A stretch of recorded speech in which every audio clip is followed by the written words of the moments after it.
guys, welcome back to another video. Today's video is another list video. I did a video last October talking about my favorite nostalgic Halloween movies. So this video is similar, but different. Today I'm going to be talking about Disney original movies and Nickelodeon original movies. Disney still does this, but not as often, where they had Disney Channel original movies that premiered on the channel. Growing up, I watched a lot of Disney Channel and a lot of Nickelodeon. Those were the two channels I watched. Plus, you got, Disney XD and Cartoon Network and the icons. Today, I'm going to be talking about some of my favorite Halloween movies that came out of Disney Channel and Nickelodeon. Number 10 is My Mom's Got a Date with a Vampire, which came out in the year 2000. This one I obviously watched because, well, there was vampires in it, and big fan of vampires. Now, obviously this movie is made for children, so there's not a lot of angsty vampire content.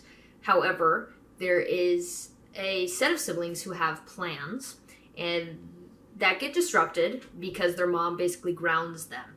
So they want to get their mom out of the house so they can go do what they want to do. And they set her up on a date with a man named Dimitri, who turns out to be a vampire. Their little brother sees this and goes, oh! They don't really believe him at first, but he wanders off following the vampire, which of course they have to follow after him because they're going to get grounded even worse if their sibling goes missing. And they all discover that he does not have a reflection and can turn into a bat. So they call in a Van Helsing to help them defeat this evil vampire that's taking control of their mom. Dimitri hypnotizes their mother and tries to get her back to his mansion, to probably make her his vampire bride. The kids plus Van Helsing stop the vampire just in time. They're able to break the spell on their mother with true love, because supposedly true love can break a vampire's hypnosis. Alright. They save their mom and lock the vampire in a coffin, and the Van Helsing jokes about sending him to Finland, I believe, because it's always sunny. It ends happily. With them all heading home and the vampire locked away, because it's a kid's movie and the vampire's the bad guy, of course. I have not seen this movie in quite a long time. I actually just recently rewatched it, and it is silly. It's made for kids. It's not supposed to be serious or angsty or out there when it comes to vampire content. There's a lot of kid vampire content. Some I've seen, some I refuse to watch. Vampirina being one of them. This movie is cute and, a good watch. Number 9 is Don't Look Under the Bed from 1999. This movie, when I first saw it, scared the ever-living crap out of me. I am not a fan of horror or creepy stuff in general. I'm a big, if I'm watching a horror movie, doing one of these. Not a fan of gore, not a fan of being scared, not a fan of that at all. I like to watch a movie and be comfortable and happy and laugh and go, oh, that's adorable. Not sitting there going, oh my god. Now, obviously, this movie was on Disney Channel. It's not an adult horror movie, and it's not, really, really scary. It's more just creepy sometimes. The main story is this girl named Frances is being framed by the boogeyman. Pranks across town, the letter B on people's lockers, and lights going out, and pranks. And it's all blaming Frances. Now, Frances meets an imaginary friend who turns out to be her brother's imaginary friend, and their goal is to try and defeat the boogeyman. She tries to tell other people that Larry exists and show them that this isn't her, and they basically think she's crazy. So they come up with a plan to defeat the boogeyman, and the way to get to this world where the boogeyman is underneath her bed.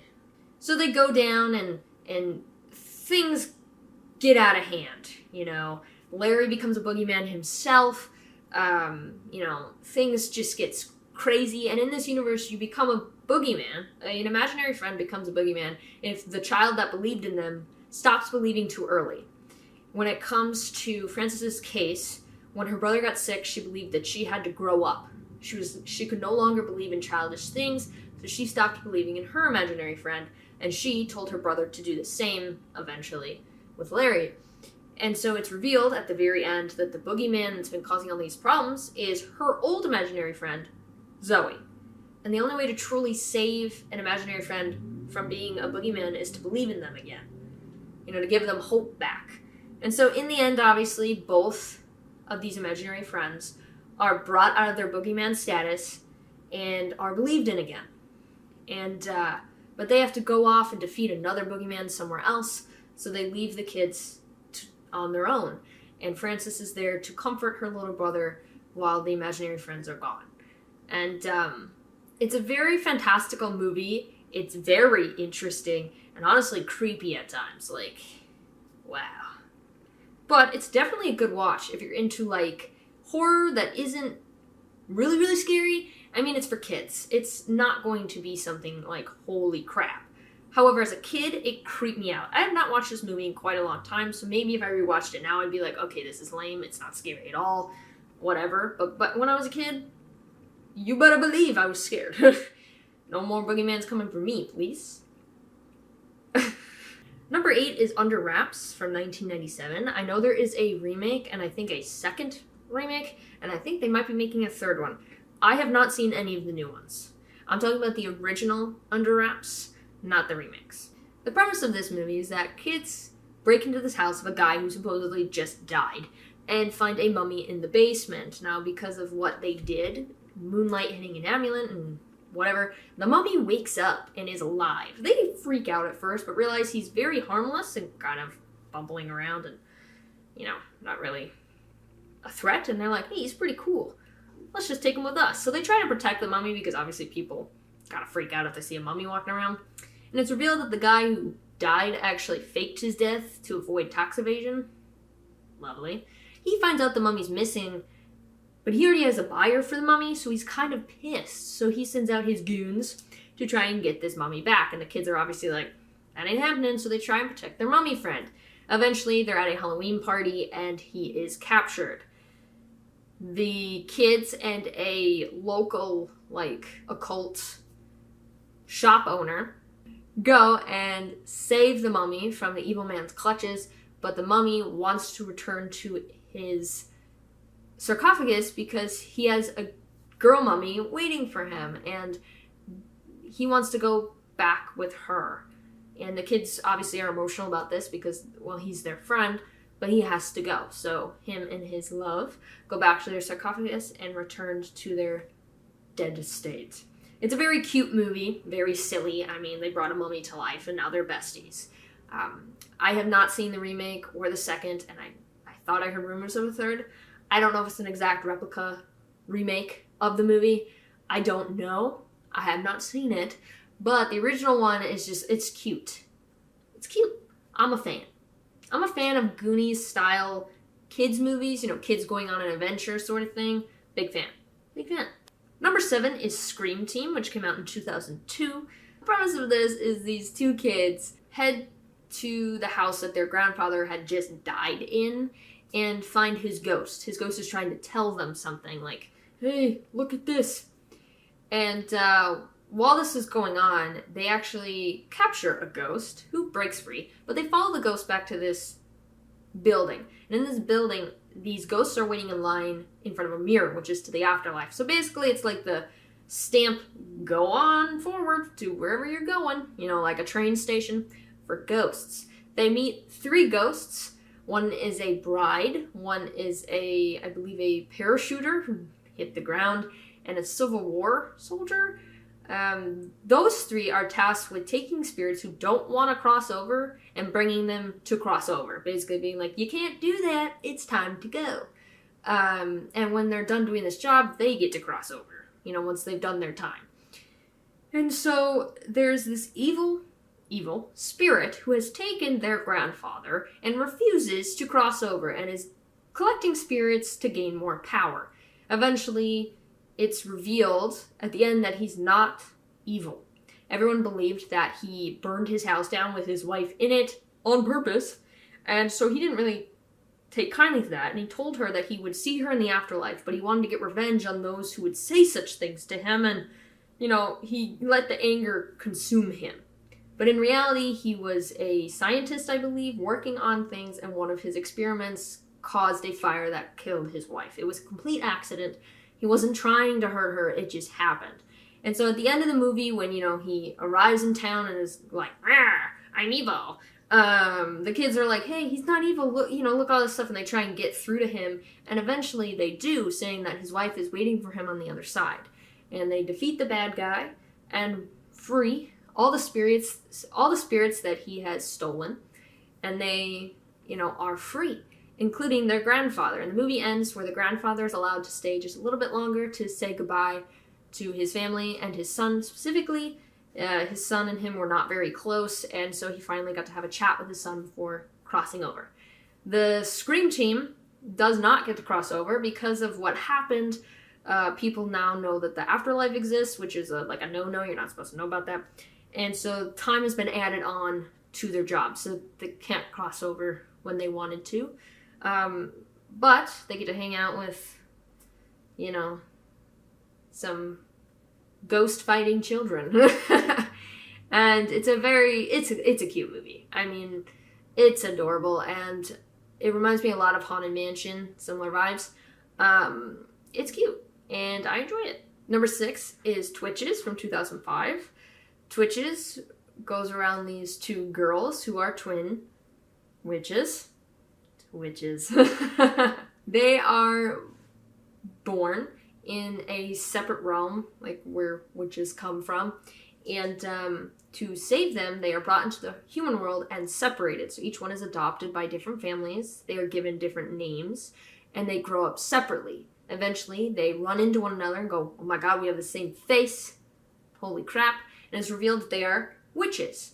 Now there is this darkness, this evil bad that is consuming everything. And supposedly the twins are the only one who can stop it. One of them is really excited about, saving the day. The other one, not so much.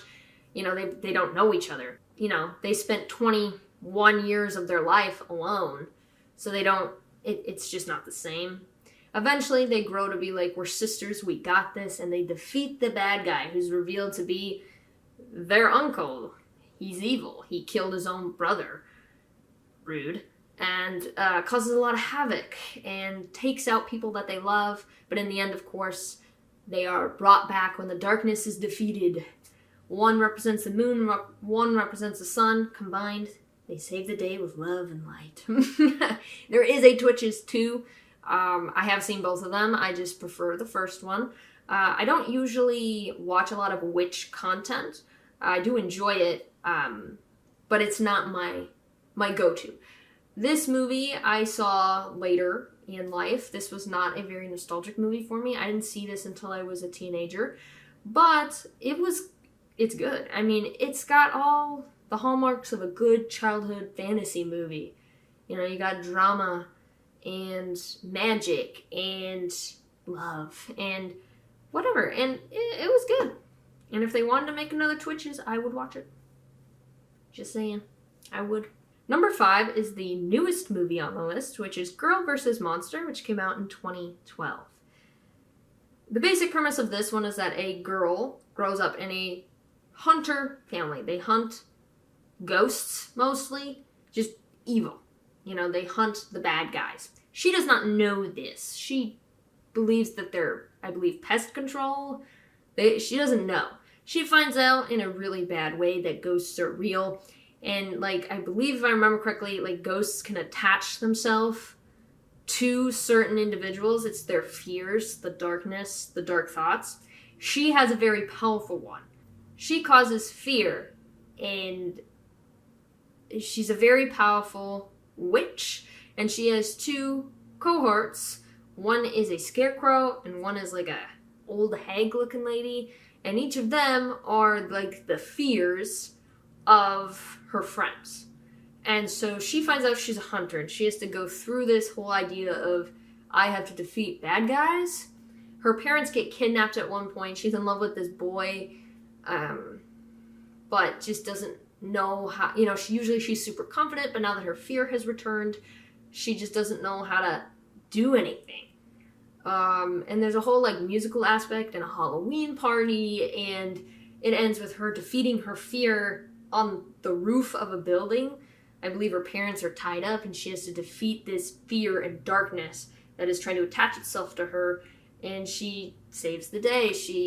It ends with her singing a song with her crush, and you know, a really big Halloween party, and it's got, you know, the mean girl who wants him and wants her out of the way, and it's got ghosts, lots of ghosts, and it takes place on Halloween, and the party takes place in a really cool, like, mansion, and it's got Olivia Holt in it from Kickin' It, so that was pretty cool. I believe Kickin' It was still on TV when this movie came out, so I was like, oh my god, that's amazing. The next one, which I believe is the first on this list to be from Nickelodeon, there weren't very many Nickelodeon movies, but there were two that I really, really enjoyed that I wanted to put on this list, even though they aren't Disney. This one is The Haunting Hour, Don't Think About It, which came out in 2007. This movie is part of a series, I believe, called The Haunting Hour. It's a bunch of R.L. Stine books, I think. This one actually has the best friend from Hannah Montana. And in this, she's this goth girl to a new town who doesn't want to fit, you know, she doesn't fit in and she doesn't want to fit in, she doesn't want to be here. She finds this old bookstore with a book that basically is about this monster, and it's fine as long as you don't read it out loud. Eventually, she does read it out loud to her brother, which, when the monster within this book comes to life when you read it out loud. It kidnaps people and puts them in web cocoons. It actually kidnaps her little brother. She is very, like, out of it and mean and gothic. And her brother's kind of a whine baby, so they don't really get along very well. She snaps at him, and he gets kidnapped by this creature. So her and the popular hot guy, who is also from Hannah Montana, which is kind of weird, they have to, like, team up to save her brother and other people who have been kidnapped by this creature. It's very creepy. It's a creepy movie. This is on the same level of Don't Look Under the Bed. Same kind of vibes. But it's R.L. Stine, so it's got Goosebumps level, like, creepy, which Goosebumps is a great show, so I understand. And, so they have to save her brother from this evil beast, and in the end, they defeat the bad guy, and they win. Yay! It's basically like a very long Goosebumps episode, which, if you like Goosebumps, you definitely like this movie. I don't know, I remember seeing this when it originally, I think, premiered on Nickelodeon, or shortly after, but it's something I've seen multiple times. Sometimes I'll even put it on if it's not Halloween. I'm not a fan of creepy, gross stuff, but I don't know, it's a good movie. Good movie. I don't think I've seen any of the other Haunting Hour movies. I don't even know how many there are. I just know that I think it's a series. I think. But that movie, pretty good. Give it a chance. Number 3 is Halloweentown from 1998. This was in the video I made last year talking about my favorite Halloween movies. Halloweentown is peak. You know, it's about this girl who just, you know, wants to be closer to her grandma, but her mom is trying to keep them separate. It's revealed that she is a witch, and they're a family of witches, and the mom didn't want them to be witches, but Marnie really wants to be a witch. She follows her grandma to Halloweentown, which I have dreamed of living in my entire life. It is autumn 24/7 there. There's vampires and skeletons and swamp monsters, and I would love to live there so bad, but it's not real, sadly. Sadly. And there's a bad guy that takes over Halloweentown and actually, like, takes control of her grandma and her mom. And Marnie and her siblings have to save the day. And in the end, you know, she makes up with her mom, and her mom realizes that she can't keep them from this and agrees to allow them to be witches. It is very nostalgic for me. I love Halloweentown. I love the vibes, the aesthetic. I want to live there so bad. The acting is amazing. It's just, Now, obviously, this movie has 3 other movies after it. I do enjoy the second one. It's a very good sequel. Some movies don't have good sequels. I actually enjoyed Calabar's Revenge. And Calabar, the young version he takes the look of, is married to Marnie in real life, which I think is really cute. They met years and years after this movie and, like, re-met and went, oh, hi, how's it going? And now they're married, so that's awesome. Halloweentown High is obviously not as good as the first 2, but I do think it's got some character to it. I am not a fan of the 4th one, for the obvious reason that they replaced Marnie, even though she was available to do it. So that's bothersome, and I know that's, like, the main reason everyone gives. It's a good movie. Like, it's very entertaining. It's got a few people from the other movies in it, so they are bringing characters forward. And it's a good story. It's just, when you replace the main actor, it just never feels the same. They do that in shows, and sometimes it blends well, like in soap operas where they replace an actor and they're like, it's the same person, different face. Sometimes it works and people are like, it's fine, whatever. Other times if it's different. I'm not saying the fourth one is bad. I mean, I enjoyed watching it. I had a good time, but it's not the same Marnie. So, just saying. Number 2 is The Boy Who Cried Werewolf, which came out in 2010. This is also a Nickelodeon movie. This movie lives rent-free in my head. I love this movie so much. This family realizes, because they're kind of broke, they realize that they inherited a house in a different country. It's a big, creepy house, and the woman who runs it is kind of like gruff and mean and rawr. And they find a secret room. And the family consists of a dad and then a daughter and son. The daughter is played by Victoria Justice. She steps on something she isn't supposed to and becomes a werewolf. At first, she doesn't really know what's happening. No one really knows. And then it's eventually revealed she's a werewolf, because she starts out like not liking meat and then consuming it. And she doesn't need her glasses anymore, and she's super strong, and her anger is kind of getting out of control. And it's eventually revealed that she is a werewolf. She falls in love with a guy who works in town. She tries to control herself, but eventually, she's a werewolf, so she kind of... And there's a real estate agent in town who's trying to buy the house. Being like, can I have that house, please? And they're like, I don't know. But she turns out to be a vampire who's evil. And she is trying to kill the werewolf that is Victoria Justice. And eventually, this group of vampires kidnaps the family. And Victoria is a werewolf.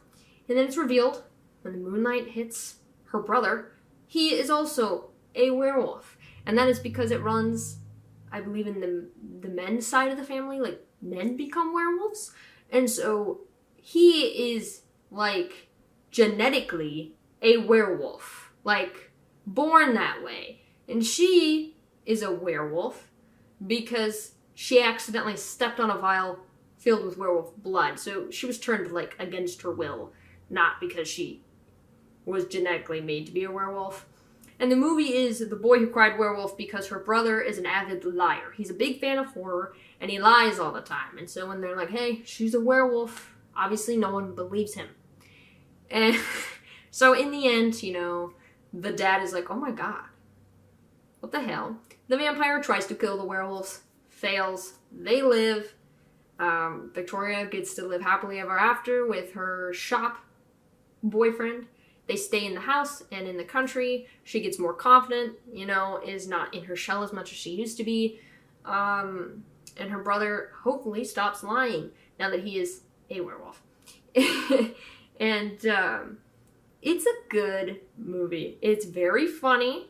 It's very dramatic. The wolves look a little silly. The vampires look pretty cool, even though they're not in a giant part of the movie. It's good. I've watched it many a time. I will probably watch it continuously moving forward.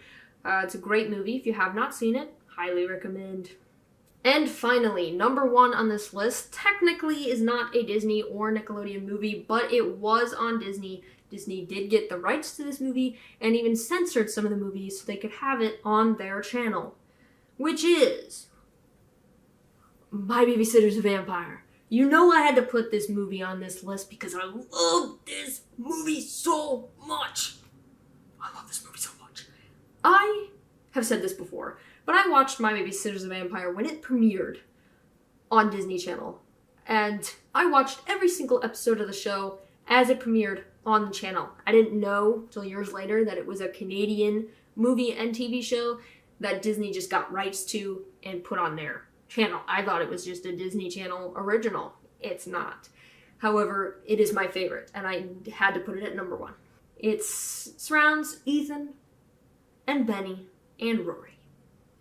Ethan and Benny are babysitting his little sister Jane when a bully is hitting hockey pucks against their garage. Jane goes out, he hockey pucks her doll, she runs after it, looks over, and watches as the bully is yanked into the air, totally drained dry. But they never show that part. She's found screaming in the driveway by his parents. Benny and Ethan come out, and they are banned from babysitting Jane for the foreseeable future. They are starting high school and find out that the parents had gotten a babysitter, Erica. Erica is the fangirl of the Twilight parody for this movie, which is Dusk, but it's just Twilight. They just call it Dusk. I would watch a whole Dusk movie if they made it. Erica is best friends with Sarah. Sarah has been very distant lately and has a new boyfriend, Jesse. And Erica is heading over to Ethan's house to babysit when she runs into Sarah and her new group of friends, the drama club.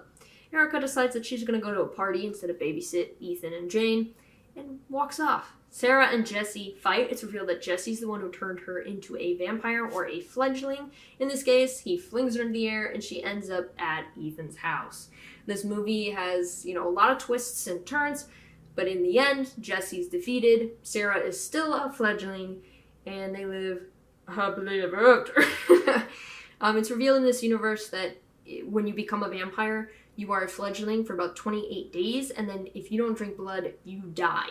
And so, luckily, Benny is a warlock, and his grandma is a earth priestess, basically just a witch. She comes up with a concoction to basically keep Sarah as a fledgling indefinitely, because Sarah doesn't want to be a vampire. She wants to grow old, she wants to find a cure, she wants to be human again. She does not enjoy being a vampire. And so, that's how the movie ends. Erica and Rory become vampires. Sarah is a fledgling. They are full vampires because they drink blood. Ethan is a seer who can see visions of the future when he touches people or objects. Benny is a warlock. And Jane is just cool. This movie is awesome. It had a 2-season show that came right after it. It has the worst series finale I've ever seen in my entire life. And I will die on that hill because it's terrible. And my 11-year-old self cried for days about it. But this movie is amazing. I love it. I have seen it more times than I can count, including the TV show. I've rewatched that many a time. It is silly and goofy, and it's got dad jokes in it, and it's made for kids, but it's so good. It's so fucking good. I hope you guys enjoyed this list. Comment down below if any of these were your favorite, or if you have a favorite Disney Channel / Nickelodeon type Halloween movie that is your favorite that I didn't have on this list. These movies are ones that I have seen many times that I really enjoy watching. They're very campy and made for children, most of them, but they're good, and they're very nostalgic, most of them. I hope you guys enjoyed. I'll be back again next week with another one. Alright guys, see you later.